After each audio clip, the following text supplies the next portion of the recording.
طيبا مباركا فيه كما يحب ربنا ويرضى وأشهد أن لا إله إلا الله وحده لا شريك له وأشهد أن محمدا عبده ورسوله أما بعد أيها الإخوة أيها الأمهات أعزني الله وإياكم.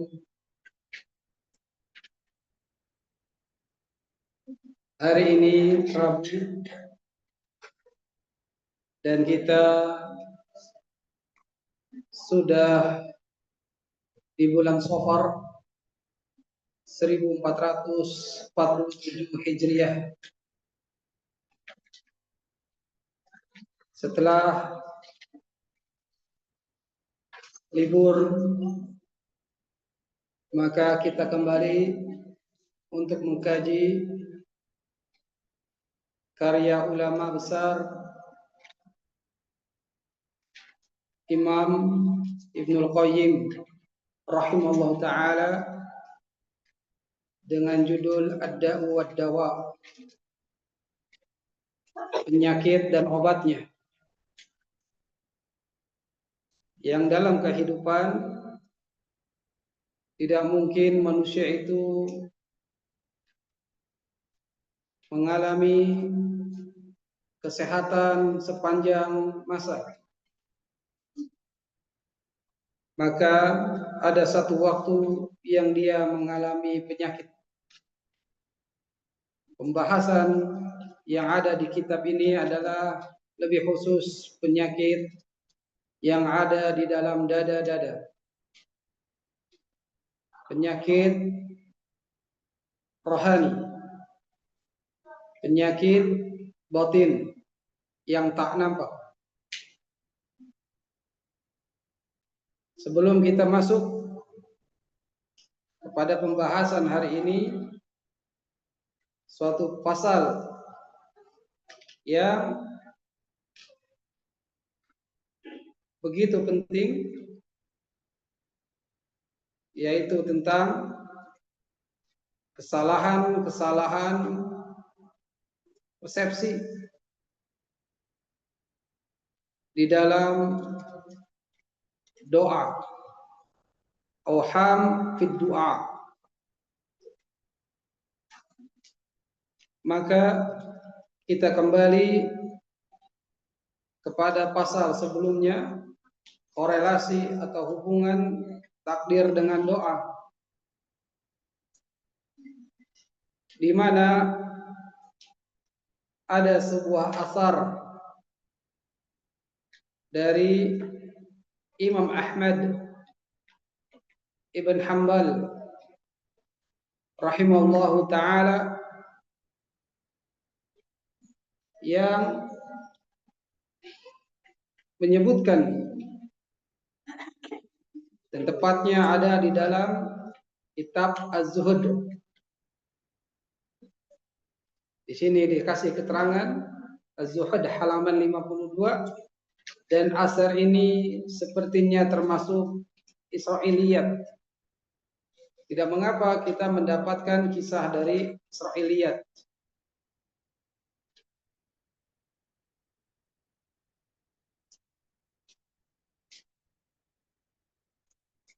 Apa kata Imam Ahmad? Ana Allahu la ilaha illa anna. Idza raditu baraktu.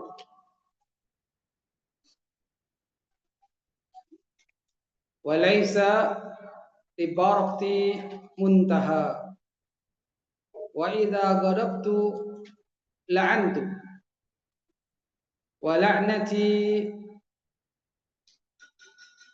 tablughu sabi'a minal waladi. Aku adalah Allah. Tidak ada yang berhak diibadahi selain aku. Jika aku ridha, pasti aku memberkahi. dan keberkahanku tidak ada batasnya, tidak terhenti.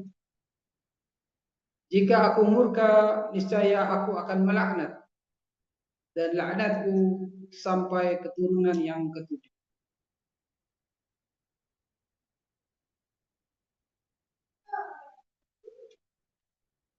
Akal, naql, yakni nas syariat, bisa dari Al-Quran maupun dari As-Sunnah. Kemudian fitrah ataupun pengalaman umat-umat terdahulu dengan perbedaan jenis, agama, keyakinan, ini semua telah menunjukkan bahwa mendekatkan diri kepada Rabb, kepada Allah Azza wa Jal, mencari ridhonya, berbuat baik kepada makhluknya, merupakan penyebab utama yang akan mendatangkan semua kebaikan. Inilah adanya sebab akibat. Maka pernah disampaikan pada pertemuan terakhir, ada kelompok yang mereka berkeyakinan tidak perlunya berdoa. Karenanya kalau takdir sudah ditentukan, yang terjadi maka terjadi. Jadi nggak ada korelasi antara doa dan takdir. Maka pendapat ini terbantahkan. Karena doa merupakan sebab takdir berubah. Doa sendiri itu adalah takdir dari Allah. Kita melakukan berdoa itu adalah takdir dari Allah. Maka ada sebab akibat. Kebaikan semua hal merupakan penyebab terbesar. Ya. Dan kebalikan dari orang yang berbuat baik, yaitu berbuat buruk, bermaksiat kepada Allah, sombong, tidak mau berdoa, itu akan mendatangkan segala keburukan. Tidak ada yang bisa mendatangkan nikmat Allah Azza wa Jalla dan menolak murkanya.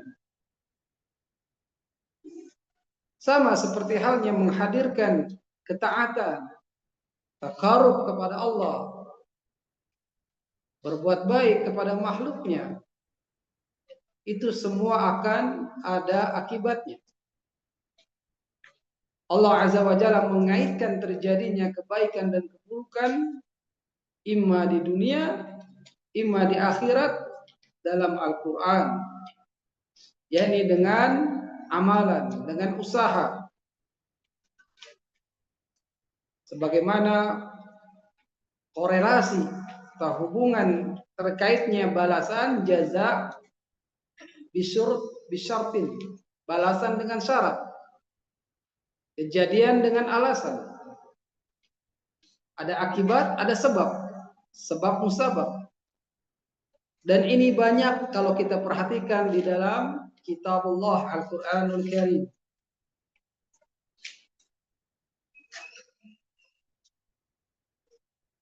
Fataratan yurattabul jaza' ala al-hukmil kauni wal amr syar'i ala al-wasfil munasib lah. Terkadang Allah Azza wa Jalla mengaitkan terjadinya balasan dengan hukum alam dan perintah syar'i yang setimpal dengannya, seperti firman Allah dalam surat Al-A'raf 166. Allah berfirman, "Falamma atau amma nuhu anhu qulna lahum kunu qiradatan khasi'in." Maka tatkala mereka bersikap sombong terhadap apa yang mereka dilarang mengerjakannya, kami katakan kepadanya, kunu qirodah. Jadilah kalian kera. khasiin, yang hina. Dan ini terjadi kepada kaum Yahudi. Orang Yahudi dikutuk oleh Allah jadi kera.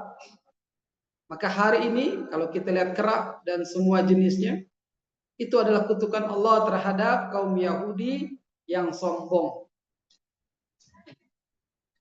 Ya.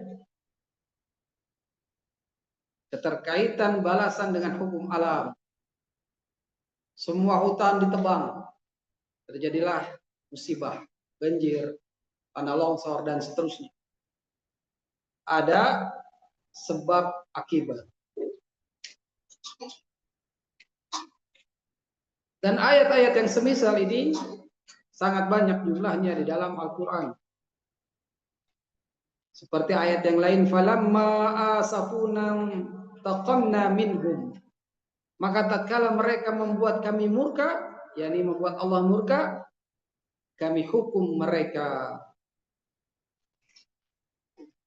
Wasariqu wasariqah faqta'u aydiyahuma jazaa bima kasaba.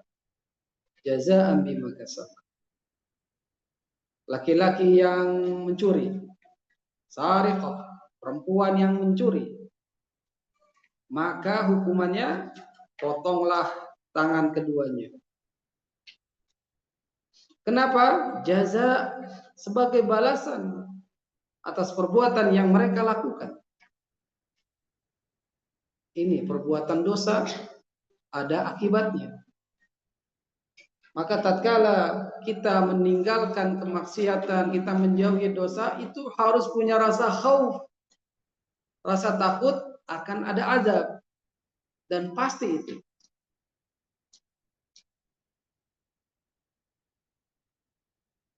Taratan yurattibu alaihi bisighati syarti wal jaza. Terkadang Allah Azza wa Jalla mengaitkannya dengan pola kalimat syarat dan balasan. Seperti firman-Nya, in tattaqullaha yaj'al lakum furqana wa yukaffir ankum sayi'atikum wa yaghfir lakum. Bila kamu bertakwa kepada Allah, niscaya Allah akan memberikan kepadamu furqan. Apa furqan? Membedakan antara yang hak dengan yang batil. Ya. Furqan, kemampuan seorang bisa membedakan hak dengan yang batil. Dan tentunya dia harus belajar. Wa yukaffir ankum sayi'atikum, dan menghapuskan segala dosa-dosa, kesalahan-kesalahanmu, wa yaghfir lakum, dan mengampuni dosa-dosa. Ini pola kalimat syarat dan jaza. Ada syarat, ada balasan. Terkadang Allah Azza wa Jalla menyebutkan huruf lam ta'lil. Ini faidah dari ilmu nahwu ya. Lam ta'lil artinya lam yang menerangkan sebab. Lam ta'lil, lam yang menerangkan alasan atau sebab.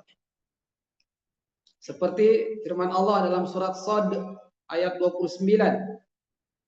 Liyadabbaru ayatih waliyatadzakkar ulul albab.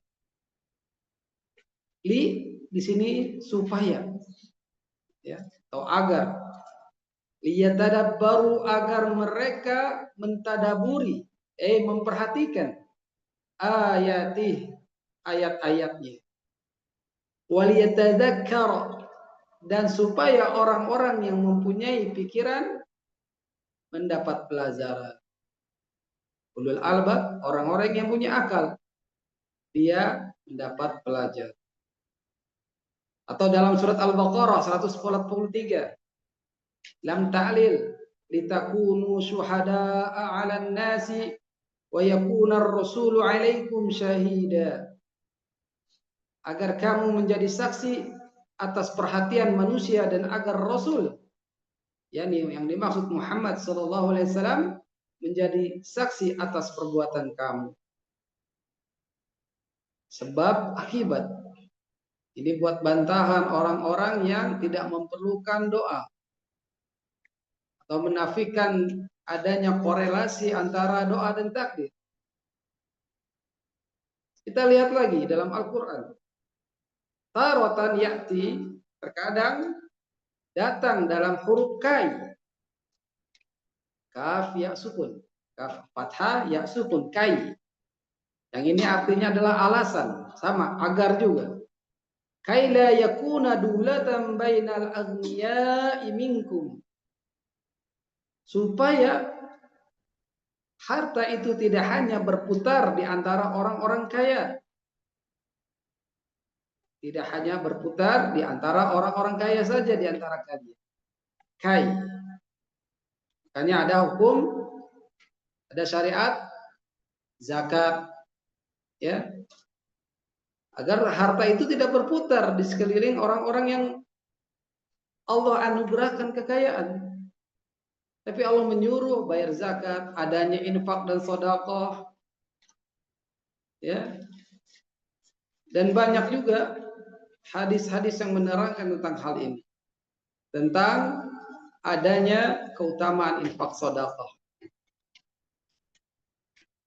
Taratan terkadang ya'ti biharfi ba' sababiyah. Datang dengan huruf ba' sababiyah. Kan kita ketahui ya, huruf ba' juga termasuk huruf jar. Tapi ini fungsinya sebagai sebab. Seperti firman Allah surat Ali Imran 182. Dzalika bima qaddamat aydikum.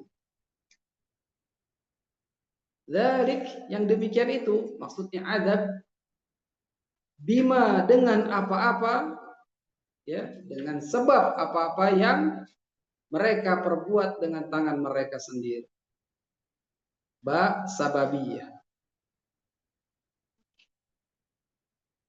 Yang mencuri, ya, dia dengan tangannya mencuri, tadi akibatnya akan ada dipotong dalam syariat Islam. Ya, bukan di penjara saja. Ya, kalau banyak orang pencuri dengan tangannya atau dengan kebanyakan mencuri dengan tangan. Ya. Korupsi itu dengan tangan juga. Walaupun tidak secara langsung. Atau dalam firman yang lain surat Al-Maidah 105, bima kuntum ta'malun. Maka dia Allah Azza wa Jalla akan menerangkan kepadamu apa yang telah kamu kerjakan. Dengan apa-apa yang kamu telah perbuat. Bima kanu yaksibun. Disebabkan apa yang mereka usahakan. Dzalika bi annahum kanu yakfuruna bi ayatillah. Yang demikian itu karena mereka kafir kepada ayat-ayat Allah. Bi ayatillah. Taratan terkadang ya'ti bimaf'ul li ajli. Ini Imam Ibnu Qayyim Al-Jauziyah taala menerangkan kepada kita dengan kaidah-kaidah nahwu. Ya, karena begitulah pentingnya belajar bahasa Arab, belajar nahwu shorof li nafhamil Quran wal hadis, untuk kita bisa paham Al-Quran dan hadis. Ya. Jangan karena sudah ada AI, ya, sudah ada teknologi informasi yang canggih, lantas tidak mau belajar bahasa Arab, ya, lantas meninggalkan bahasa yang mulia ini untuk dipelajari, maka hal ini akan merugi. Akan merugi sebagai orang Islam. Dia mempelajari bahasa Inggris, bahasa Prancis, bahasa Rusia dan seterusnya, tapi dia meninggalkan belajar bahasa Arab. Ya. Padahal banyak dalil-dalil anjuran-anjuran untuk mempelajari bahasa yang mulia ini. Nah, apa contohnya? Terkadang Allah Azza wa Jalla menyebutkan dalam bentuk maf'uli ajlihi secara zahir maupun tersembunyi. Contoh ada dalam surat Al-Baqarah 282. Warajulu wa imra'atani mimman tardawna minasy syuhada an tadilla ihdahuma wa tuzakkira ihdahumal ukhra. Jika tak ada dua orang laki-laki, maka boleh seorang laki-laki dan dua orang perempuan dari saksi-saksi yang kamu ridhoi, supaya jika seorang yang melupa maka seorang lagi mengingatkannya. Dua saksi perempuan, kalau satu lupa satu lagi mengingatkan. Ya, inilah butuhnya persaksian. Ya, kalau perempuan boleh dua. Atau dalam surat Al-A'raf, an taqulu yaumal qiyamati inna kunna an hadza ghafilin. Kami lakukan yang demikian itu agar diberi pada hari kiamat kamu tidak mengatakan sesungguhnya kami, yakni Bani Adam manusia, adalah orang-orang yang lengah terhadap keesaan Allah Azza wa Jalla.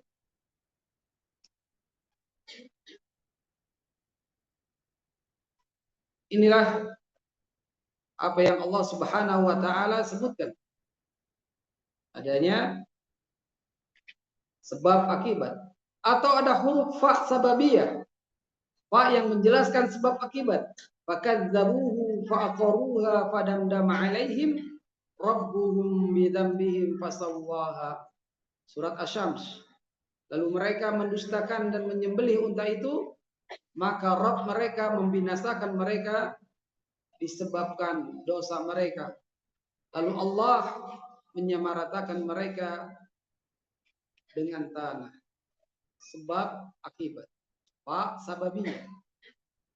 Atau firman yang lain, fa asaw rasula rabbihim fa akhadahum akhdatar rabiyah. Maka masing-masing mereka mendurhakai Rasul Rabb mereka, lalu Allah menyiksa mereka dengan siksaan yang sangat keras. Mendustakan para Rasul Allah, mendustakan Nabi Muhammad SAW seperti hari ini. Banyak di antara kaum muslimin yang mereka menyandarkan amal ibadah dengan hadis palsu. Ini dusta terhadap Nabi. Atau yang tidak tahu dia beramal dengan amalan yang tidak pernah Nabi SAW contohkan juga dengan para sahabatnya. Orang yang wafat, ya, mereka bacakan Yasin, bahkan tidak cukup 3 hari, 7 hari. Mereka gunakan 40 hari, 100 hari. Ini perbuatan yang secara tidak langsung mendustakan Muhammad sebagai Rasulullah. Padahal orang kafir saja telah menjadikan Muhammad sifatnya amanah, amin, al-amin. Maka Pak Sababiyah, Pak Asaw Rasulah, mereka mendustakan Rasul. Ada sebab akibatnya. Kalau mendustakan Rasul, akibatnya nanti itu akan dapat siksaan yang keras. Perlu diperhatikan. Ummahat fillah, a'azani Allah wa iyyakum. Agar kita jangan sampai beramal dengan amalan yang tidak pernah Nabi SAW contohkan.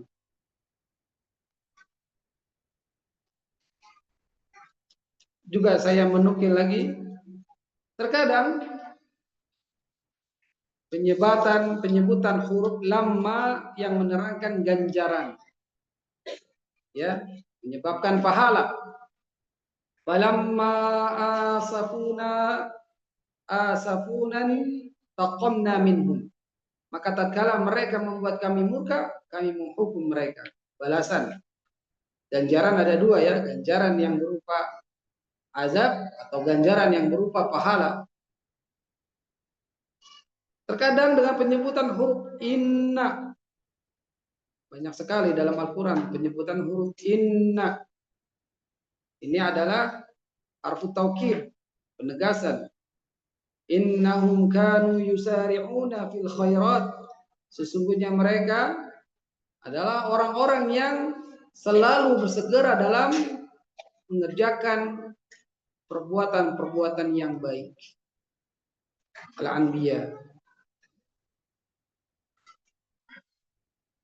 Inilah murojaah kita, bahwasanya penulis Imam Ibnu Qayyim Al-Jauziyah telah membantah orang yang mempunyai pemikiran nggak perlu berdoa.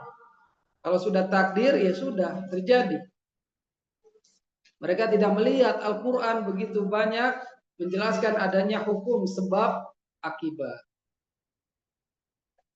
Ya. Maka ini adalah masalah yang termasuk salah satu masalah yang sangat penting, ya, untuk kita perhatikan agar kita tidak malas untuk berdoa. Ya.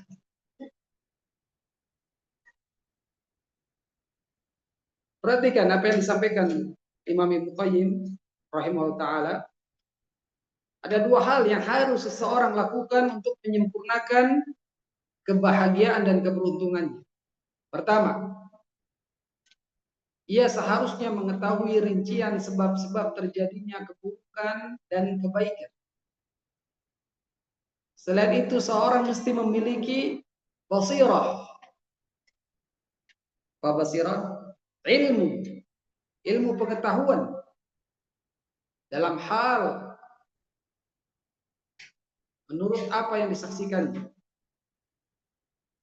dari alam, dari pengalaman pribadinya, atau dari orang lain, serta berita umat-umat terdahulu dan sekarang yang pernah ia dengar. Ini hal pertama untuk menyempurnakan kebahagiaan dan keberuntungannya. Mengambil pelajaran orang-orang terdahulu, mengambil pengalaman, dan ini pun menjadi hal yang sudah maklum. Pengalaman adalah guru yang terbaik. Dan hal yang paling bermanfaat dalam hal ini adalah tadabburul Quran. Dan Al-Quran memuat hal-hal di atas dengan sangat gamblang memaparkannya secara sempurna. Di dalam Al-Quran disebutkan sebab-sebab terjadinya kebaikan dan keburukan. Bahkan secara tafsil, secara rinci, secara wadih, jelas. Dan selanjutnya adalah mempelajari as-sunnah. Yang tidak lain as-sunnah adalah saudaranya Al-Quran. Ya, karena Nabi SAW, wa ma yantiqu 'anil hawa in huwa illa wahyu yuha. Dan tidaklah Muhammad SAW itu berbicara dengan hawa nafsunya, melainkan dia adalah wahyu yang diwahyukan. Ucapan Nabi, hadis Nabi SAW, as-sunnah ini adalah wahyu dari Allah Subhanahu wa ta'ala. Al-Quran wahyu pertama, as-sunnah ya hadis wahyu yang kedua. Hanya saja kalau masalah sunnah, masalah hadis perlu diperhatikan derajatnya. Harus sahih, minimal hasan sebagai landasan beramal. Dan kita tidak memerlukan namanya hadis maudhu, palsu, hadis dhaif untuk masalah-masalah ibadah. Maka siapa saja yang dia memusatkan perhatian kepada Al-Quran dan As-Sunnah, sudah cukup baginya. Sudah cukup sebagai bekal kehidupan. Dan tidak butuh yang lain. Al-Quran dan As-Sunnah. Dan ini akan memperlihatkan kepada semuanya segala bentuk adanya kebaikan, adanya keburukan. bahkan beserta sebab-sebab terjadinya. Hingga seolah-olah dia menyaksikannya dengan mata kepalanya sendiri. Sudah terpampang. Itulah perlunya belajar Al-Quran dan As-Sunnah. Biar tahu mana yang baik, mana yang buruk. Yang baik tentunya baik berdasarkan Al-Quran dan As-Sunnah. Baik berdasarkan qala Allah wa qala Rasulullah. Dan para ulama hari ini mereka mensyarah, menjelaskan antara Al-Quran dan Sunnah itu ala fahmi sahabat, ala fahmi salafus salih. Harus dipahami dengan salafus salih. Karena banyak orang-orang ya mereka juga mengklaim, mendakwakan dakwanya itu dengan Al-Quran dan As-Sunnah. Tapi dengan pemahaman Aristoteles, pemahaman filosof-filosof lain, pemahaman orang-orang yang menyamaratakan agama. Wahada, dan ini adalah ghairu sahih, tidak benar. Maka Al-Quran dan As-Sunnah yang harus kita pelajari berdasarkan pemahaman generasi yang utama dan terutama, salafus salih. Khairun nas qarni tsumma alladziina yalunahum tsumma alladziina yalunahum. Sebaik-baik generasi manusia adalah generasiku, kata Nabi Muhammad SAW. Kemudian setelahnya tabi'in, dan kemudian setelahnya tabi'ut tabi'in. Ini yang mesti dipegang hari ini, manhaj, metode beragama.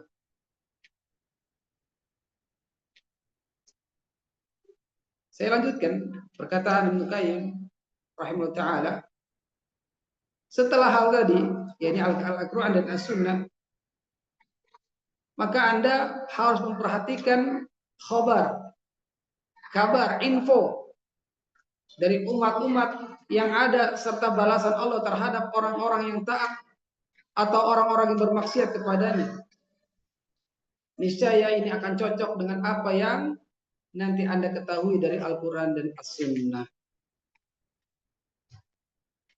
Sejarah telah merincinya, bagian-bagian yang dikenalkan oleh Allah dan Rasulnya kepada kita tentang sebab-sebab global terjadinya kebaikan dan terjadinya keburukan.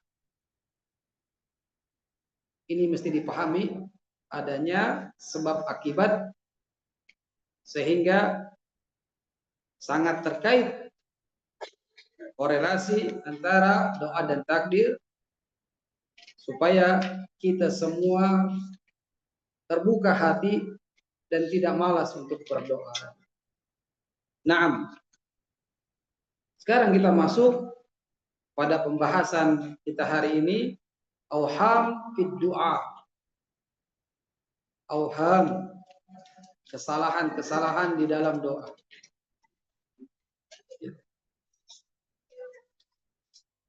Ini yang merupakan al-amru tsani, perkara kedua. An yahdharu mughalatah nafsihi ala hadhihi al-asbab. Perkara kedua ini seharusnya tidak menipu dirinya sendiri.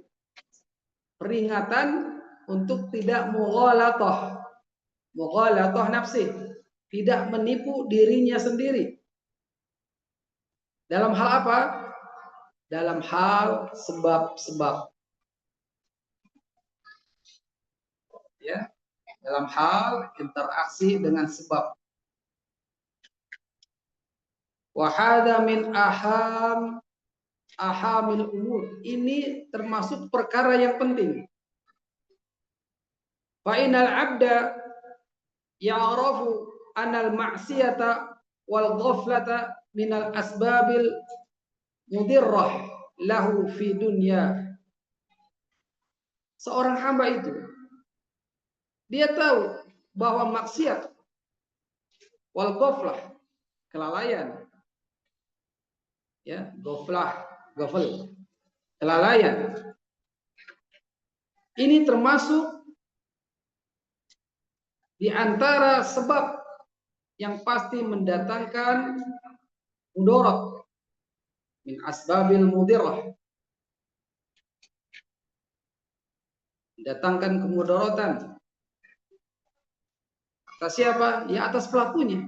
Pelaku maksiat, pelaku kelalaian. Pasti dia akan merasakan kemudaratan. Di mana? Fid dunya wal akhirah. Fid dunya wa akhiratihi. Ya. Coba aja seseorang dalam sehari, ya, tapi jangan dicoba ya, karena pasti menyakitkan. Atau mungkin seorang wanita yang lagi haid, dia meninggalkan perintah Allah dan berpahala. Kalau yang ditinggal adalah yang dilarang oleh Allah. Saat haid tidak boleh sholat, ya, dia tidak melakukan sholat karena ada larangan dari Allah, dia tinggalkan. Nah, tinggalkannya itu adalah berbuah pahala, ya. Tapi dia bisa masih melakukan amal-amal soleh yang lain.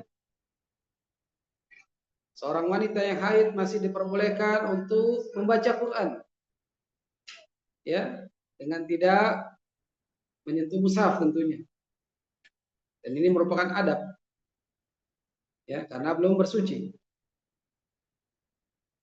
Dia khawatir kalau hafalannya hilang, maka dia bermurojaah. Dia bisa melihat di gadget misalnya, ya, melihat atau berdasarkan hafalannya yang ada.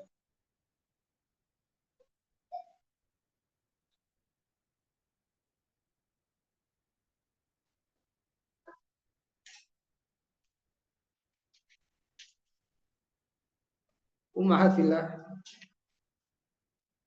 ada kalanya jiwa manusia menipu dirinya sendiri. Ya, misal mengandalkan kepada maaf dan ampunan Allah. Dia tahu kalau Allah itu Al-Ghafar, Al-Ghafur, Maha Pengampun, Maha Pemaaf, Al-Afu. Dan Allah menyukai orang-orang yang meminta maaf. Dia tahu kalau Allah Ar-Rahman Ar-Rahim. Namun orang ini mengandalkan hal itu.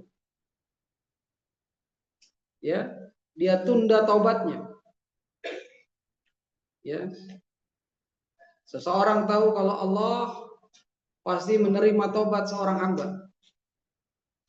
Allah itu salah pasti akan punya Ar-Rahman Ar-Rahim, berkasih sayang. Namun seseorang banyak yang menunda taubatnya. Atau terkadang dia berlindung dengan ucapan istighfar secara lisan. Ya, astagfirullah. Zal asar dzunub wa rahada bihada.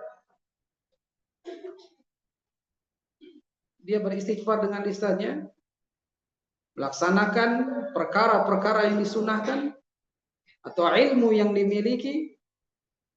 Kadang pula dia menjadikan takdir sebagai dalih, menjadikan hal-hal yang mirip sebagai alasan, atau dengan alasan mengikuti para pemimpin.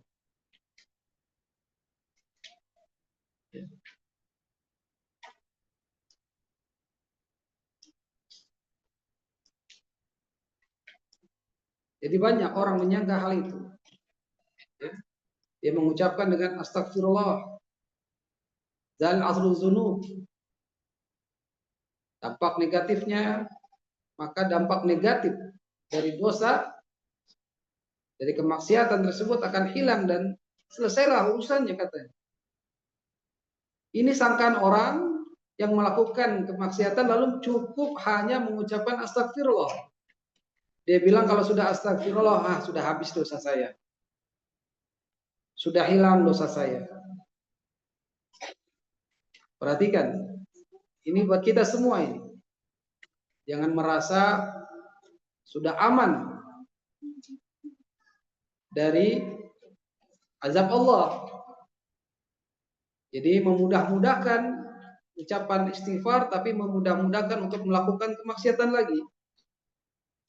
Udah istighfar, astagfirullah, besok lagi maksiat. Istighfar, besok lagi maksiat. Tidak berusaha untuk sungguh-sungguh obatnya, menghindari dosa-dosa. Ada orang yang mengaku fakih berkata kepadaku, ini cerita Ibnu Qayyim al-Jauziyah rahimahullah ta'ala. Ya. Aku akan berbuat semauku, lalu subhanallah wa bihamdi, Maha suci Allah.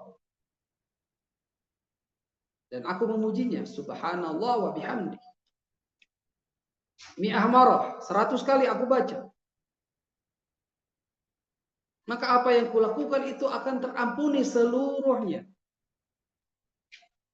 Ya, jadi orang fakih ini, ya, fakih kan, paham agama kan. Jadi ada hadis Nabi yang mengatakan man qala fi yaumin subhanallahi wa bihamdi mi'ah marrah khatat anhu khatayahu walau kanat misla zabadil bahr.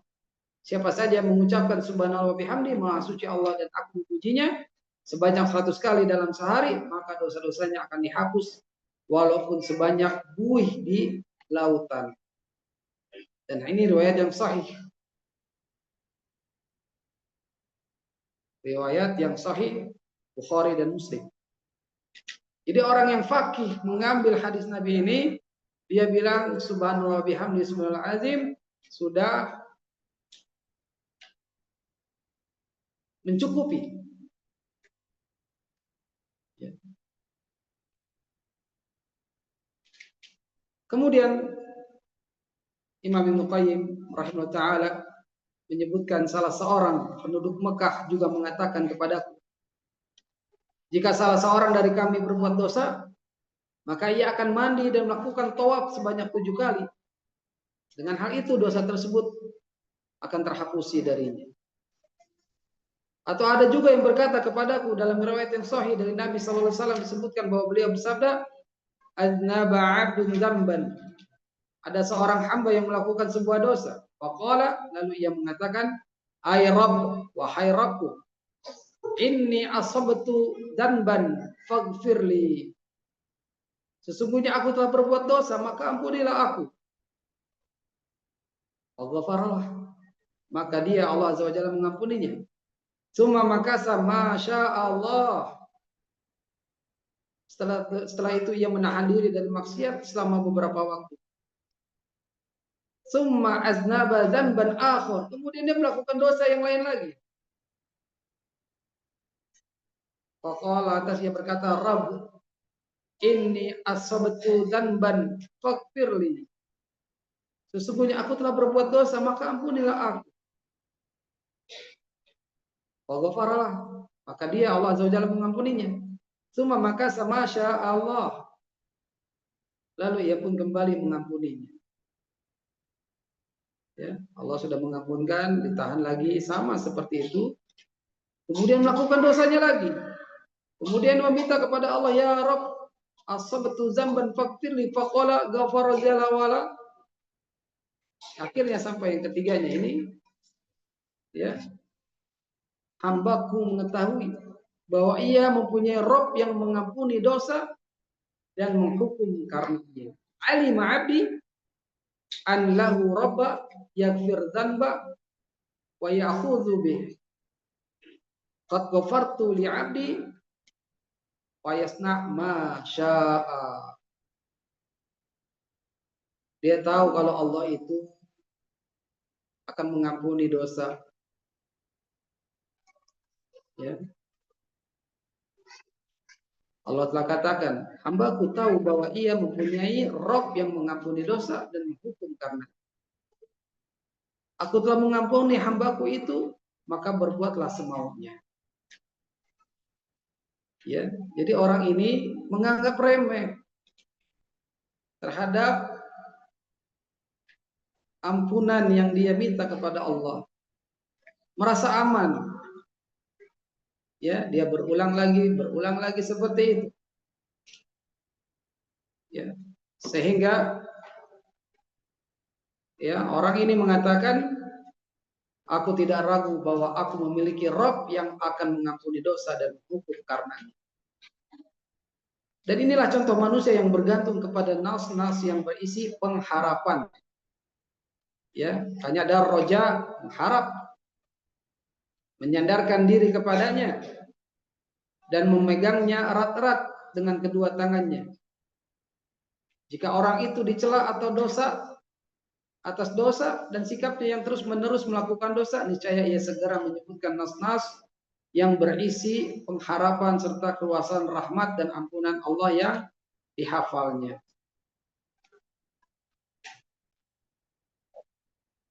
Ini banyak seperti ini. Tadi di Mekah katanya orang sudah melakukan dosa, saya mandi, kemudian saya tawaf 7 kali, sudah diampuni. Ya, dia banyak uang kan, bisa umroh berkali-kali. Setelah umroh dia melakukan banyak dosa-dosa lagi. Nanti saya umroh lagi, pasti diampuni. Ya, perhatikan hal seperti ini. Ini dibahas oleh Al-Imam. Kesalahan-kesalahan tentang persepsi doa ini. Dan ini katanya contoh manusia yang bergantung kepada nas yang berisi pengharapan, menyandarkan diri kepadanya dan memegangnya erat-erat dengan kedua tangannya. Bila orang ini dicela atas dosa dan sikapnya yang terus-menerus melakukan dosa, niscaya ia akan segera menyebutkan dalil, menyebutkan nas yang berisi pengharapan serta keluasan rahmat dan ampunan Allah yang dihafalnya. Orang-orang jahil, maksudnya tidak berpengetahuan dalam masalah agama, seperti ini memiliki berbagai keanehan dan keajaiban. Contohnya perkataan salah seorang dari mereka berikut ini. Wa kasir mastata'ta minal khotoya. Perbanyaklah dosa sesuai kesanggupanmu. Idza kana al-qudumu ala karimi. Jika akhirnya kita menghadap pada yang maha murah. Lihat ucapan orang jahil. Disuruh memperbanyak dosa sesuai kesanggupan. Karena dia tahu akhirnya akan menghadap yang maha pemurah. Oh, pasti dia diampuni. Ada lagi yang mengatakan, menyucikan diri dari dosa merupakan suatu kebodohan terhadap luasnya sifat pemaaf Allah. Ini masih perkataan orang-orang yang jahil. Juga mengatakan meninggalkan dosa merupakan kelancangan dan penghinaan terhadap ampunan Allah. Masih perkataan orang yang tidak berpengetahuan agama. Abu Muhammad bin Hazm mengatakan, aku melihat sebagian mereka memohon dalam doanya, ya Allah, sesungguhnya aku berlindung kepadamu dari ismah, terjaga dari kesalahan. Sebagian orang juga tertipu tersebut, terpengaruh dengan masalah Jabr, masalah akidah Jabariyah, ya, sekte firqah dalam Islam Jabariyah, yang mereka menyatakan seorang hamba sama sekali tidak punya kemampuan untuk berbuat dan memilih, namun ia dipaksa untuk melakukan perbuatan maksiat. Saya berzina ini ya memang takdirnya, katanya begitu. Saya mencuri ya memang takdirnya. Ini paham Jabariyah. Jadi nggak punya hamba itu pilihan. Ya, tidak bisa pilihan meninggalkan maksiat atau melakukannya. Kalau terjatuh ya dia sudah bilang begitu takdirnya. Ya. Takdirnya katanya melakukan, terpaksa melakukan maksiat. Jabariyah. Atau sebagian lain tertipu dengan masalah irja, paham murjiah.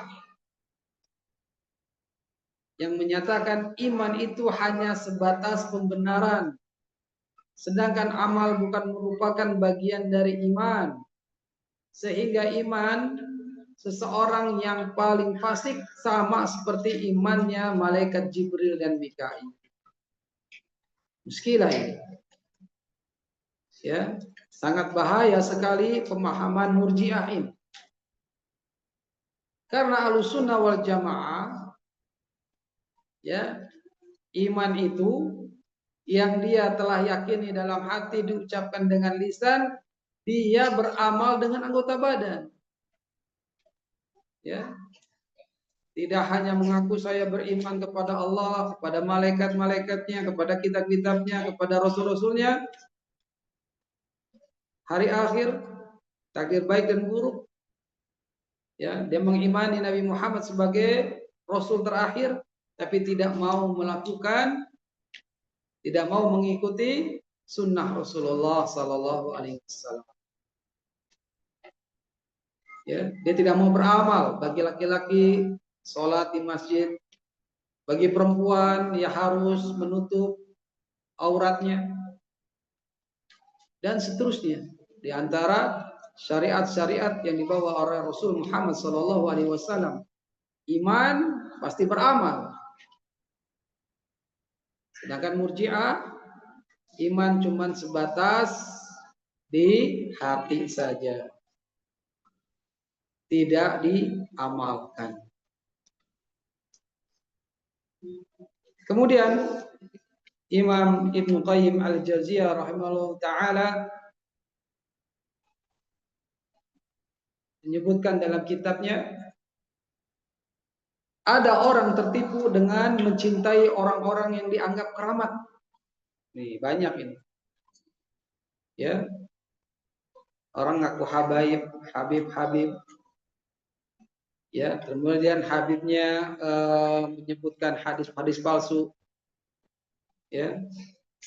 Terus Habibnya juga memberikan doktrin, ya, kalau salaman dengan keturunan cucu Nabi dan seterusnya ada berkah. Ya. Bahkan sebagian mereka ya bekas minumnya atau sekalipun ludahnya, oh ya alhamdulillah, katanya itu berkah. Maka banyak orang tertipu dengan mencintai orang-orang yang dianggap keramat, para syekh, para orang-orang soleh. Bahkan sampai yang sudah dikubur, mereka mengunjunginya, mengunjungi kuburan para wali Allah tersebut, memohon kepada mereka dengan merendahkan diri, meminta syafaat, bertawasul kepada Allah dengan mereka, dan berdoa kepada Allah dengan hak mereka atas Allah serta kehormatan mereka di sisi Allah. Dan hari ini masih banyak terjadi. Mereka lah orang-orang tertipu. Ya, ziarah kubur, wali ini, wali itu, sunan ini, sunan itu. Ya, bahkan dijadikan wisata religi mereka bilangnya. Tidak ragu lagi. Ya, di Cirebon, di Kudus, ya. Mereka nyari apa? Nyari fulus atas ziarah religius yang mereka klaim itu.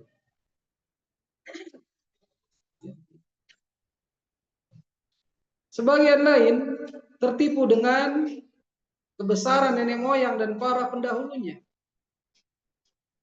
Ia menyangka bahwa mereka punya kedudukan dan derajat kesolehan di sisi Allah.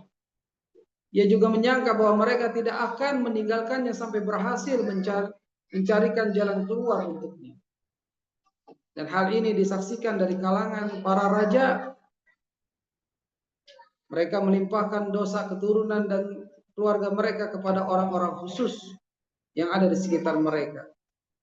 Jika salah satu di antara mereka terjerumus melakukan dosa besar, maka ayah atau kakeknya akan mencarikan jalan keluar untuknya dengan pangkat dan kedudukannya. Sebagian lain tertipu dengan anggapan bahwa Allah tidak butuh kepada azabnya. Karena azab tersebut tidak akan menambahkan sesuatu apapun dalam kerajaan Allah. Sebagaimana rahmatnya tidak akan mengurangi sedikit pun dari kerajaannya. Ia mengatakan, aku benar-benar membutuhkan rahmatnya. Allah adalah zat yang maha kaya. Sekiranya ada orang fakir lagi miskin, ya, fakir lagi miskin, miskinan matroba, itu orang yang nggak punya apa-apa, yang punya di tangannya cuma punya debu, itu fakir miskin itu. Udah paling nggak punya apa-apa lah, punyanya debu saja yang ada di tangannya. Yang dia orang miskin ini, fakir miskin ini benar-benar membutuhkan seteguk air, minta kepada seseorang yang di sekitar rumahnya yang ada sungai lagi mengalir, tentulah ia tidak akan mencegah orang fakir tadi untuk minum di sungai tersebut. Allah tentu saja jauh lebih dermawan dan kaya dibandingkan orang tadi. Di samping itu ampunan tidak akan membuat kerajaan Allah kurang sedikit pun. Dan azab tidak akan membuat kerajaan Allah bertambah sedikit. Ada lagi yang tertipu dengan dia memiliki pemahaman yang keliru terhadap dalil-dalil Al-Quran.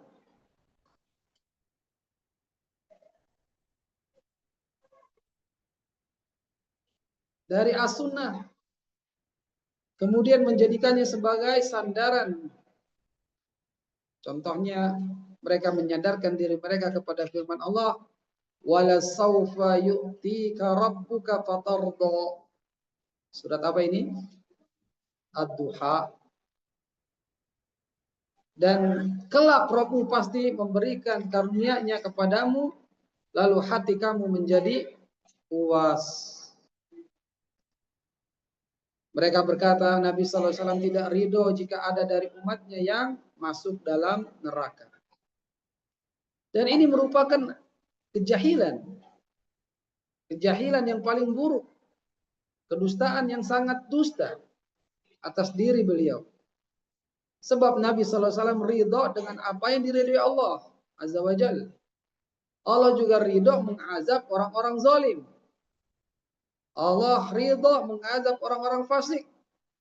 Allah ridho mengazab orang-orang yang berkhianat. Serta orang-orang yang terus-menerus melakukan dosa besar. Melakukan kesyirikan. Menjadikan sholawat seperti konser-konser musik. Allah itu akan mengazab orang-orang ini. Sungguh, beliau tidak mungkin tidak ridho dengan perkara yang diridhoi oleh Allah Tabaraka wa Ta'ala. Ya. Yang dilakukan Nabi pasti Allah ridho. Bahkan para sahabat radhiyallahu anhum wa radu anhu. Allah meridhoi mereka para sahabat dan para sahabat pun meridhoi Allah Azza wa Jalla. Contoh lain sebagian mereka juga mengandalkan firman Allah, innallaha yaghfiru dzunuba jami'a. Sesungguhnya Allah mengampuni dosa-dosa semuanya. Dan ini termasuk kebodohan yang paling buruk. Sesungguhnya dosa syirik masuk dalam keumuman ayat di atas karena ia merupakan puncak dari semua dosa. Kezaliman yang paling zalim, syirik.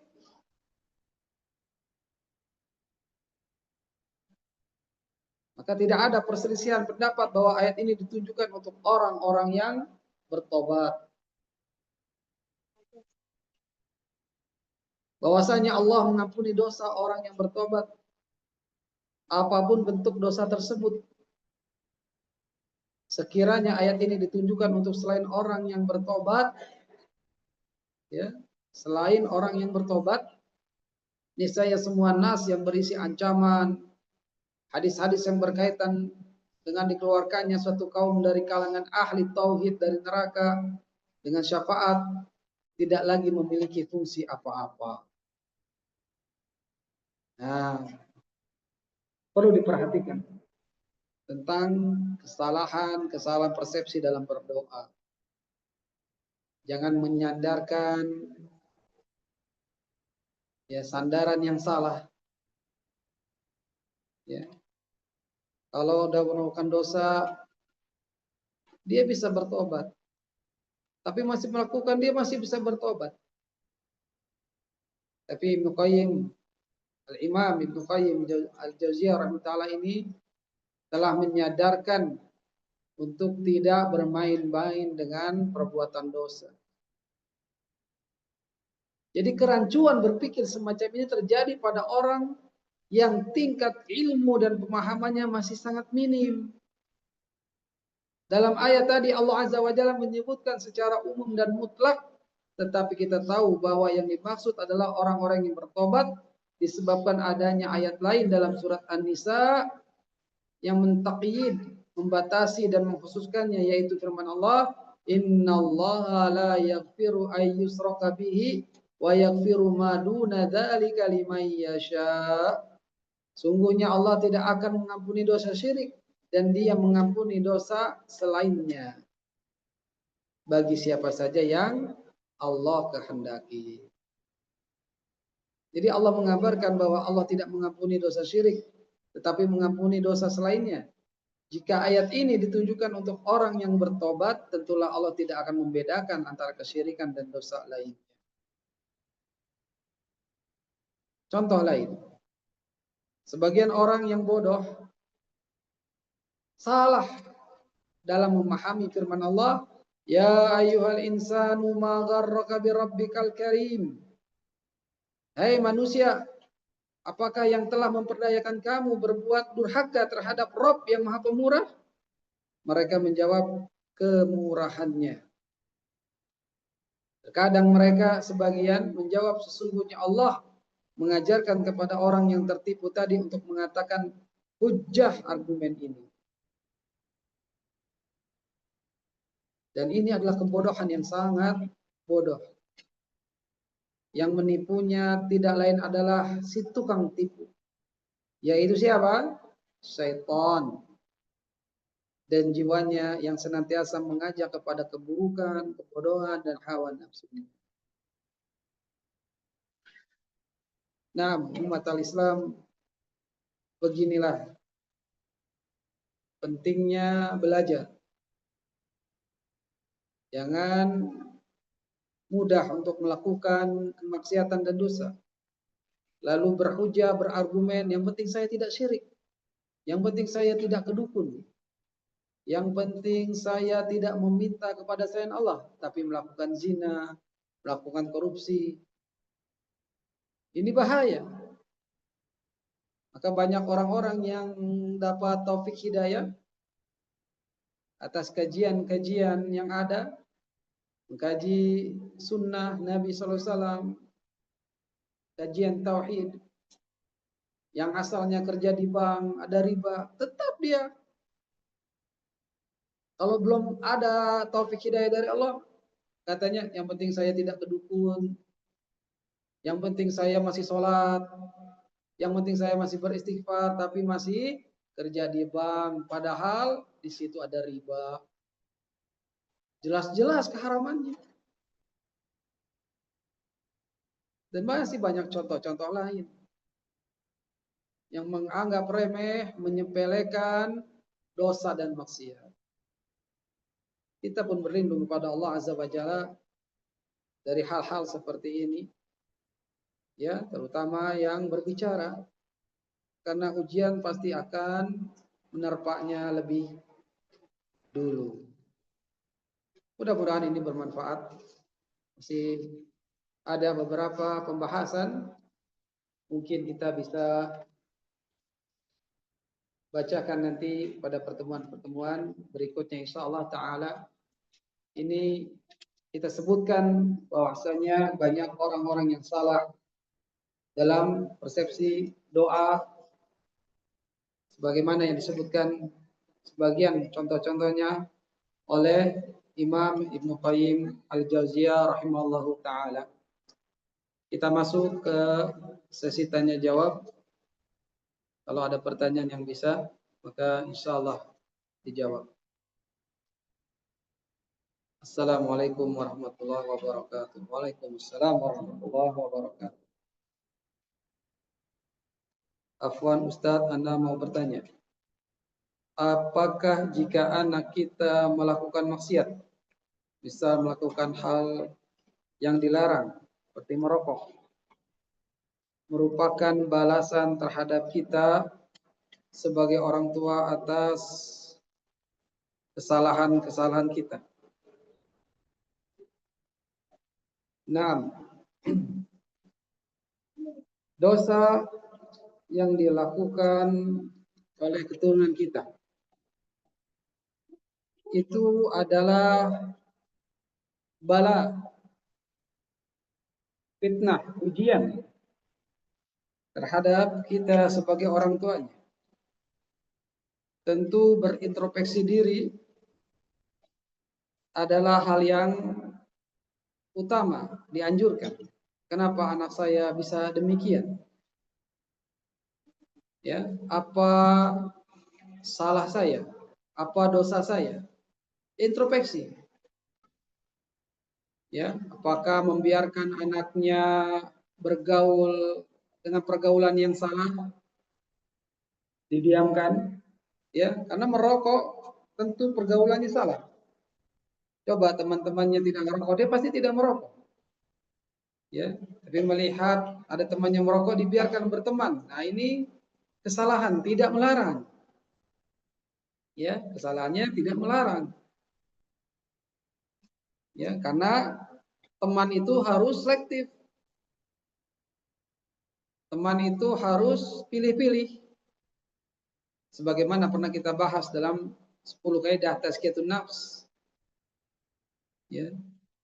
Selektif dalam memilih teman. Selektif dalam memilih pendidikan, sekolah bagi anak-anak. Ya, jangan asal-asal. Apalagi sudah keluar pondok pesantren misalnya. Ya, ada anak yang condong bakatnya di dunia yang mungkin memang tidak haram. Tidak ada larangan, silakan, tapi tetap dipantau.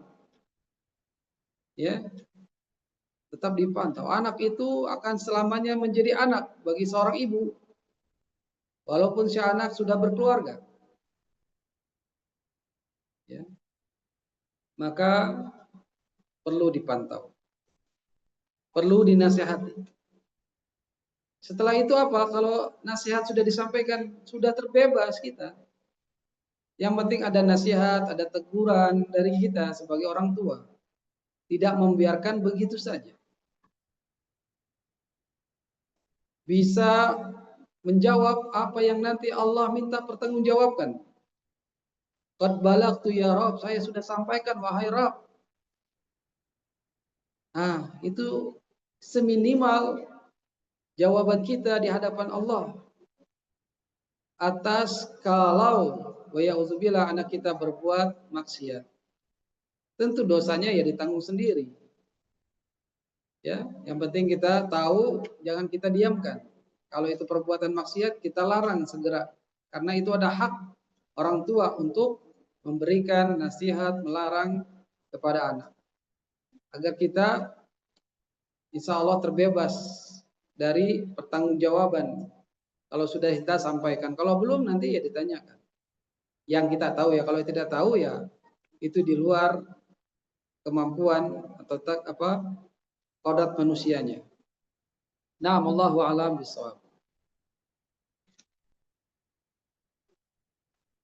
Bismillah, izin bertanya Ustadz.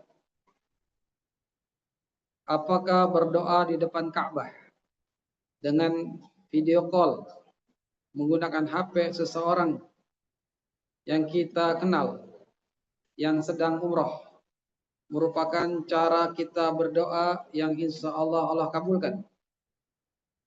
Dan apakah diperbolehkan?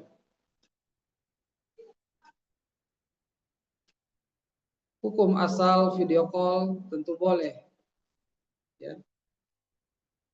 Berinteraksi, berkomunikasi dua arah dengan melihat wajah satu sama lain. Kemudian hal ini dijadikan wasilah untuk berdoa. Ya. Dulu sebelum adanya teknologi ini, orang yang pergi umroh kadang nitip doa. Ditulis siapa-siapanya, apa keinginannya. Karena kita tahu ibadah umroh menuju suatu tempat yang di situ ada waktu dan tempat yang utama. Diijabahnya doa yang tidak dimiliki waktu atau tempat yang lain. Ya, di Ka'bah, ya, menghadap Ka'bah, habis umroh dan seterusnya itu adalah tempat-tempat yang memang ijabah, apalagi dilakukan di waktu-waktu yang ijabah. Bagaimana dibahas antara dua azan, ya. Itu dulu orang nitip pakai surat apa kertas, dibacakan si fulan bin fulan mau ini. Fulan ini diminta sama Allah. Apakah boleh? Boleh. Boleh. Ya. Karena tidak semua orang bisa ke sana. Akhirnya nitip doa. Yang penting tidak ditarif. Oh, kamu minta ini ya, saya sekian, saya doakan kamu. Nggak boleh yang begitu. Kemudian sekarang di video call, biar dia melihat nih saya sudah doakan kamu. Ya. Biar yakin. Ya. Allahu a'lam, tidak ada larangan dalam hal ini. Hanya saja ini sebagai reminder pengingat manusia yang lupa sehingga dia perlu video call. Saya belum mendapatkan hal larangan dalam hal ini. Hal yang boleh saja. Ya. Namun doa itu perlu kehusuan, perlu kesungguh-sungguhan. Jadi jangan dimain-mainkan dengan saya sudah, kalau semua orang minta video call ini akhirnya kesungguhannya jadi hilang. Ya. Kesungguhannya jadi hilang sehingga dianggap bermain-main. Ya. Maka sarannya tidak perlu banyak hal seperti ini. Ya. Tidak perlu banyak hal seperti ini. Allah Maha mendengar, Allah Maha melihat. Ya. Doakan saja sesuai permintaannya dan tidak perlu melakukan video call seperti ini. Sudah yakin saja. Ya, dengan WA kan sudah tahu. Ya, saya sedang di Ka'bah. Ya, nitip apa? Saya nitip doa, silahkan. Ya, tidak mengapa. Dan memang Allahu a'lam terbukti banyak-banyak doa diijabah atas doa-doa orang yang nitip doa. Tapi hal ini jangan menjadikan bersandar kepada orang yang mau umroh saja. Lalu dia malas berdoa di tempat tinggalnya. Tidak mau berdoa di tempat-tempat atau waktu-waktu yang ijabah di sana. Ya. Maka sebaik-baik doa, doa yang dipanjatkan diri sendiri. Sebaik-baik doa, permintaan adalah yang dipanjatkan kebutuhan orang itu sendiri. Naam, Allahu a'lam bishawab.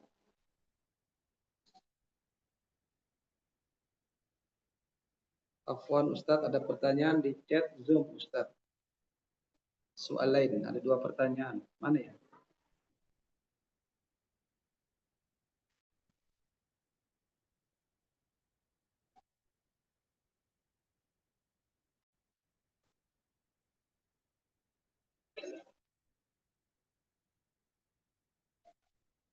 Only the host can share in this meeting.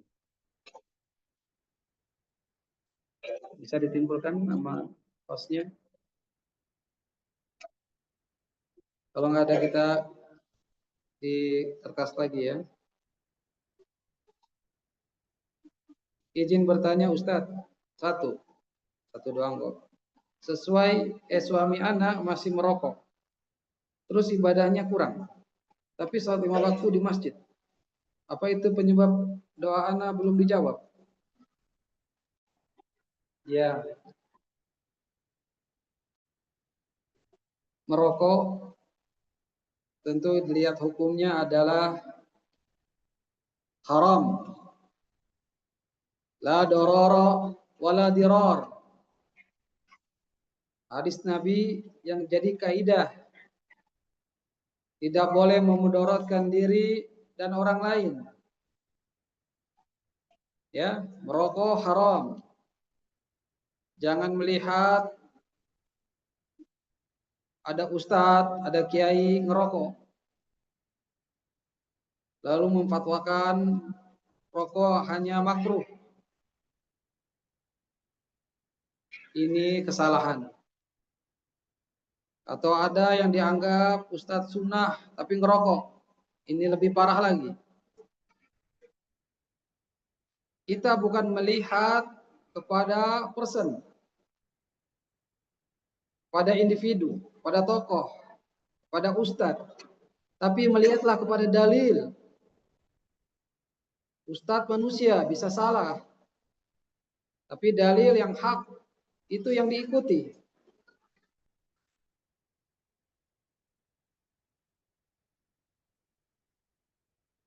Ini lantaran orang-orang yang merokok, dia masih melihat figur. Oh, ada kiai merokok, ada ustadz merokok. Wah, itu ada ustadz sunnah katanya merokok. Boleh. Ini salah. Maka katakan kepada siapa saja yang merokok, lihat kepada dalil.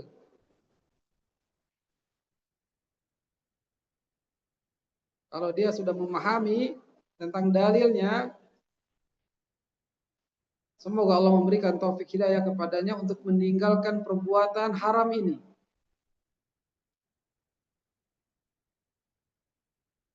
Ya.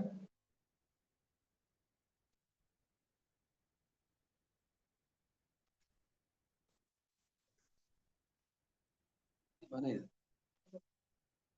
Ya, fadhal.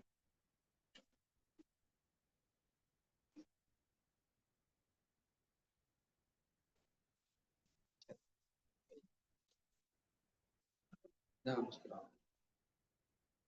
ya, jadi suami atau siapa saja yang masih merokok,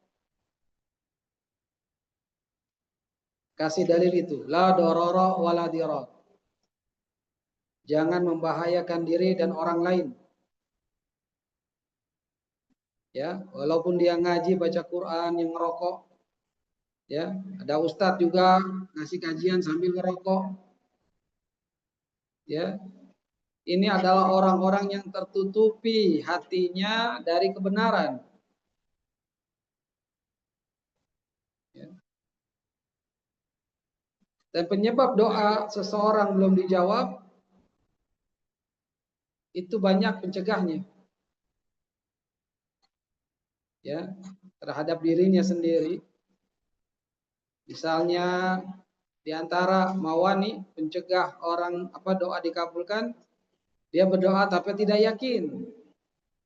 Dia berdoa tapi minta buru-buru biar dikabulkan. Ya, ini salah satu faktor di belum dijawab doa. Ya. Tapi jangan berputus asa, teruslah berdoa dan lihat makanannya, minumannya yang dimakan makan dan minumannya yang masuk ke dalam tubuh apakah diambil dari yang halal. Ya, karena ini juga faktor doa itu bisa tercegah lantaran dia bermakai pakaian yang haram. Nah, wallahu a'lam. Kita lihat di chatting. Bismillah, izin bertanya Ustadz, apakah ada hadis atau ayat yang menerangkan tentang doa yang sudah Allah kabulkan, tapi tidak lama doa tersebut seperti Allah cabut kembali? Semisal berdoa tentang meminta kesehatan, tapi tidak lama sakit kembali. Tentu ada sebab dan akibat. Ya, misalnya dia telah berdoa Allahumma rabban nas azhibil ba's isfi fa anta syafi la shifaa illa shifaa'uk shifaa'un la yughadiru saqama. Atau ada yang berkunjung kepadanya didoakan syafaqallah syafaqillah syifaan ajilah. Lalu Allah kabulkan. Sudah sehat. Kemudian dia melakukan hal-hal yang menimbulkan penyakit lagi. Terjadilah sakit. ya, maka orang-orang yang seperti ini dia harus memperhatikan apa sih yang menyebabkan aku sakit, makan ini kah, makan itu kah. Kalau dipantang ya harus pantangan, harus tahan, ya. Tapi jangan sampai mengharamkan. Oh saya tidak makan ini karena saya kalau makan ini pasti mah saya kamu, begitu. Adapun tentang hadisnya atau ayat yang menjelaskan ini dicabut sama Allah, ana tidak mengetahui. Allahu a'lam. Pertanyaan berikut dari chatting. Assalamualaikum Ustadz, semoga Allah memberkahi Ustadz dan kita semua, amin. Afwan izin bertanya, apakah perlu sholat taubat dahulu jika akan sholat hajat? Dan jika sholat hajatnya dilakukan pagi-pagi, apakah digabungkan dengan sholat duha atau bagaimana? Jazakallahu khairan. Naam, sholat taubat, ya,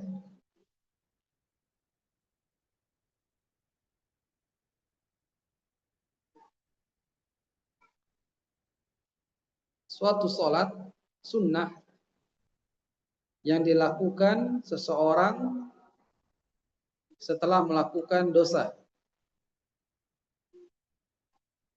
Kalau contohnya, untuk menjaga hal ini, dicontohkan oleh Bilal tentang sholat wudhu. Sholat setelah wudhu.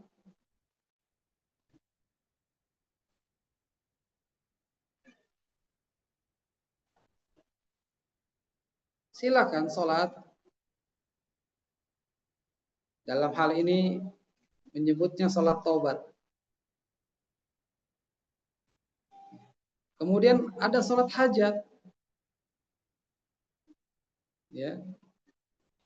Allahu alam, penyebutan hal ini saya belum mendapatkannya. Sholat hajat, sholat adanya keinginan. Ya.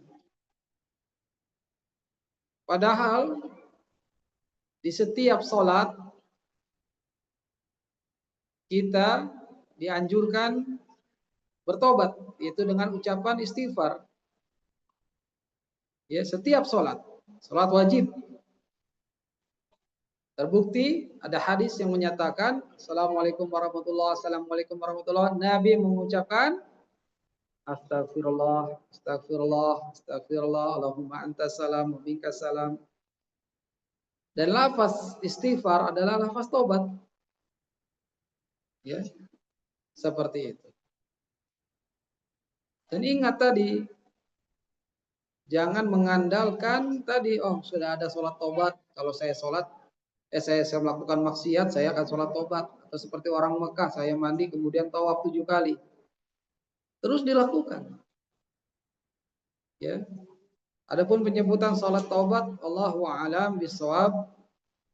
Ya. Ini sholat yang dilakukan tatkala orang yang telah melakukan maksiat dan dosa, kemudian dia berwudu, kemudian dia sholat. Padahal setiap sholat, ya terutama sholat fardu, itu adalah lapas-lapas taubat. Ya. Kemudian hajat, keinginan, ya, apapun keinginan kalian, maka wahai para hamba Allah, mintalah di waktu ijabah. Misalnya sholat tahajud di malam hari. Siapa yang meminta ampun kepadaku, kata Allah, Fa'agfirullah, saya akan ampuni. Siapa yang mempunyai keinginan, saya akan kabulkan. Ya, adapun penyebutan sholat hajat, wallahu a'lam, ana tidak mengetahui. Ya, jadi kalau punya keinginan, sholatlah sholat tahajud di sepertiga malam terakhir yang Allah Subhanahu wa taala turun ke langit dunia. Ya. Adapun pagi-pagi sampai sebelum zuhur itu adalah namanya sholat duha. Sholat di waktu duha. Mudah-mudahan ini bermanfaat bagi yang bertanya dalam pengertian tadi sholat tobat, sholat hajat. Ya. Mintalah kepada Allah sering-sering bertobat di setiap sholat. Kemudian mintalah hajatnya di sepertiga malam terakhir di sholat-sholat tahajud. Allahu a'lam bishawab. 6. Masih ada waktu beberapa menit lagi. Saya kembali ke kertas. Ustadz izin bertanya pada Quran surat Al-Anfal 29 yang dibacakan tadi. Jika kamu bertakwa kepada Allah, niscaya Dia akan memberikan furqan kepadamu dan menghapuskan kesalahanmu dan mengampuni dosa-dosamu. Apa perbedaan menghapus segala kesalahan dan mengampuni dosa-dosa?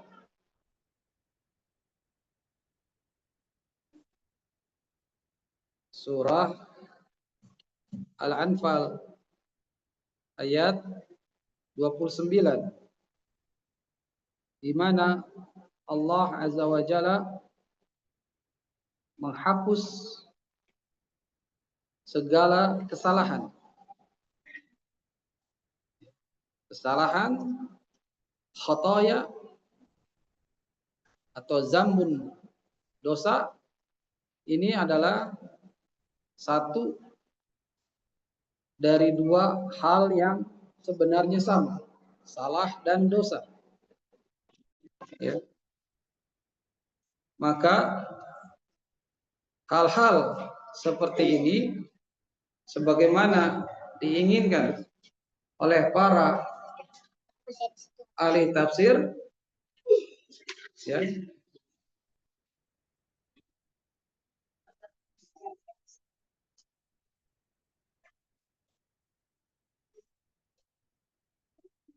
dihapuskannya dosa-dosa yang sudah terjadi dan Dia Allah menutupnya bagi kalian. Artinya hal ini yang Allah hapus segala kesalahan, mengampuni dosa-dosa. Allah tidak menghukum orang ini.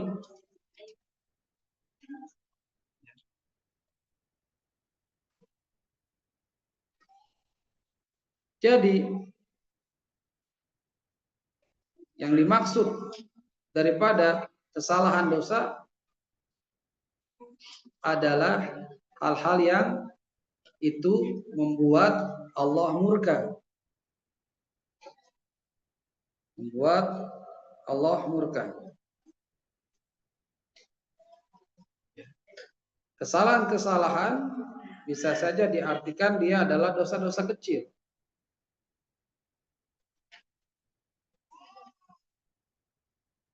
Dosa-dosa ini bisa kecil, bisa besar. Maka orang-orang yang telah Allah hapus kesalahannya, telah Allah ampuni dosa-dosanya, di akhirat tidak akan ditanya kembali. Ya, hapus, mengampuni, menutup dosa-dosa dari semua orang, serta menjadi penyebab untuk mendapatkan pahala Allah Subhanahu wa taala. Naam.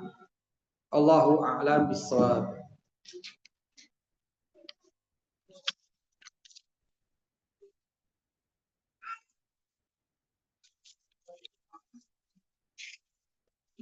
Ya, langsung kuis peserta di masjid.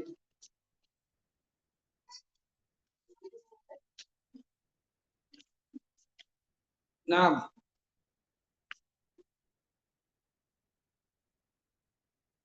pertanyaannya bagi yang di masjid, Imam Ibnu Qayyim Al-Jauziyah rahimahullah ta'ala telah memberikan kepada kita contoh-contoh dari orang yang jahil, yang tidak berpengetahuan terhadap agama, ya,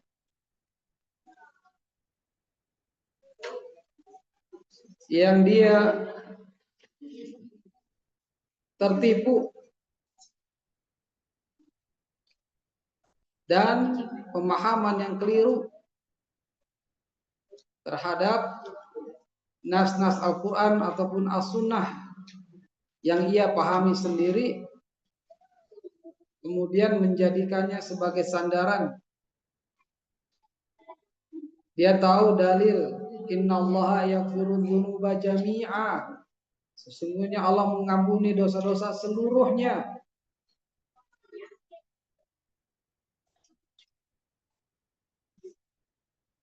Namun orang ini akhirnya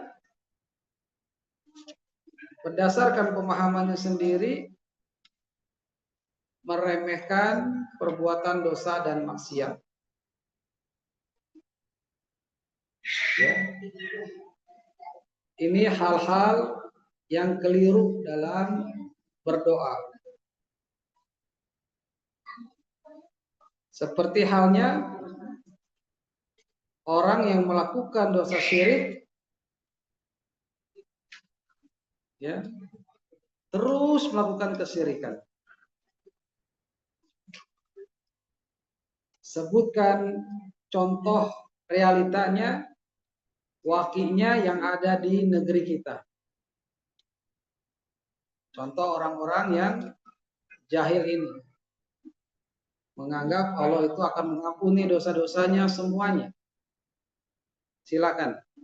Satu contoh yang ada realitanya di negeri kita.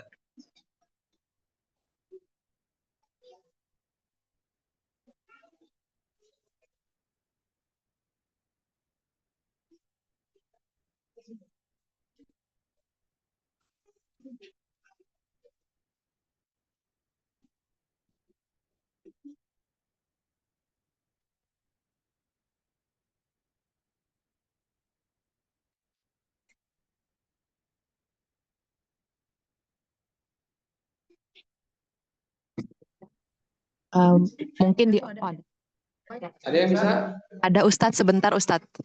Silakan. Ada apa enggak? Ada. Betul.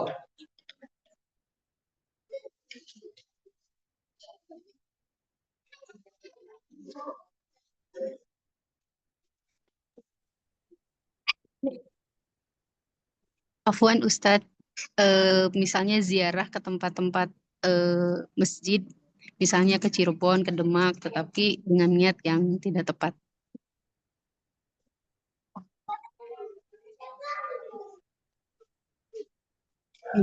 Udah Ustadz?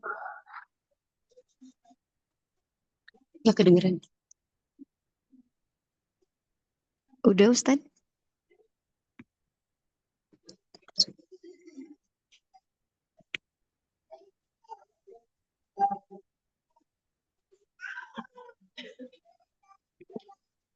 Terdengar Ustadz?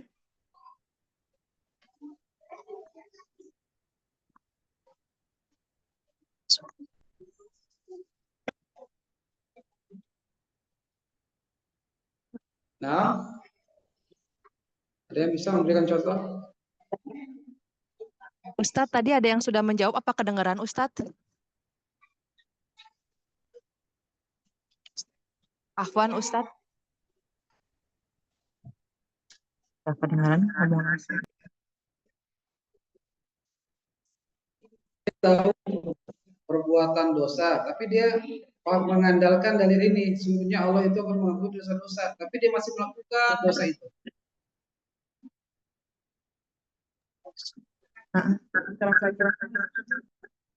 Dia nggak yakin terhadap larangan yang telah Allah haramkan.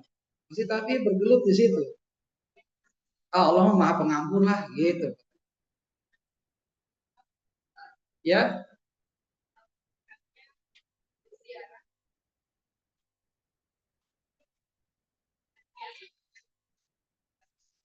Baik, salah satu yang disebutkan oleh Imam Ibnu Qayyim Al-Jauziyah Muta'ala. Nah, silakan dapat hadiah. Buat yang online ya. Yang online pertanyaannya, sebutkan satu contoh lagi dalam hal orang-orang masih salah persepsi doanya. Ya. Seperti tadi, saya menyandarkan kepada firman-firman Allah, tapi dia masih terus melakukan maksiat dan dosa. Nah, apa contohnya bagi yang online?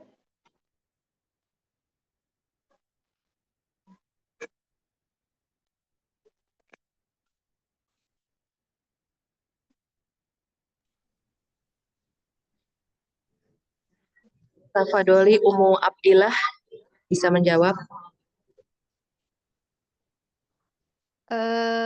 Seperti menunda-nunda taubat, Ustadz. Menunda-nunda taubat. Nah, ahsan. Sahih jawabannya. Baik, mungkin ini saja kaji kita hari ini. Tapi sebelumnya ini ada pertanyaan yang kertasnya besar, belum saya bacakan. Izin satu saja. Bismillah, Afwan, izin bertanya Ustadz, suami sulit lepas dari pekerjaan yang ada ribanya. Beliau hampir 40 tahun mengurus kredit, apakah boleh sebagai istri berdoa semoga apabila yang sedang diusahakan oleh suami mengandung harta riba, Allah persulit, tidak cair, banyak kendala. Di luar itu tentu mendoakan juga agar beliau diberikan hidayah dan ditunjukkan sumber penghasilan yang halal. Di sisi lain, sebagai istri saya punya penghasilan dan berdagang yang doa keburukan itu ada ya. Doa keburukan itu ada. Ya. Dan hati-hati pada seorang doa yang dizalimi. Bisa saja dia mendoakan keburukan kepada seseorang. Ya. Tapi ini adalah suatu orang yang paling dekat dengan seorang istri. Ya, diajak terus ke majelis taklim. Ya, kalau kita sudah menasihati belum mampu juga kan hidayah di tangan Allah. Terus saja taklim terus, terutama yang terkait dengan masalah pekerjaannya. Ini bab muamalah. Ya. Insya Allah minta sama suami juga ada petunjuk. Ya. Suatu saat yang kuat dia pasti meninggalkan pekerjaan riba tadi. Ya, jadi doanya terus yakin, doa kebaikan, hidayah taufik dari Allah agar meninggalkan pekerjaan. Ya, yakin ini udah haram, pasti Allah akan ganti yang lebih baik. Siapa yang meninggalkan sesuatu yang Allah haramkan, Allah pasti ganti yang lebih baik. Ya, paksakan hal ini. Ya, doakan terus hidayah taufik dan diajak terus ke ta'lim. Allahu a'lam bishawab. Ini saja dari ana. Mudah-mudahan bermanfaat. Semoga Allah memberikan taufik hidayah kepada kita untuk bisa mengamalkan apa yang telah kita pelajari hari ini. Wabillahi taufik. Wassallallahu ala nabiyyina Muhammad. Wa akhiru da'wana alhamdulillahi rabbil alamin. Subhanaka Allahumma bihamdik. Nashhadu an la ilaha illa anta nastaghfiruka wa natubu ilaik. Assalamualaikum warahmatullahi wabarakatuh.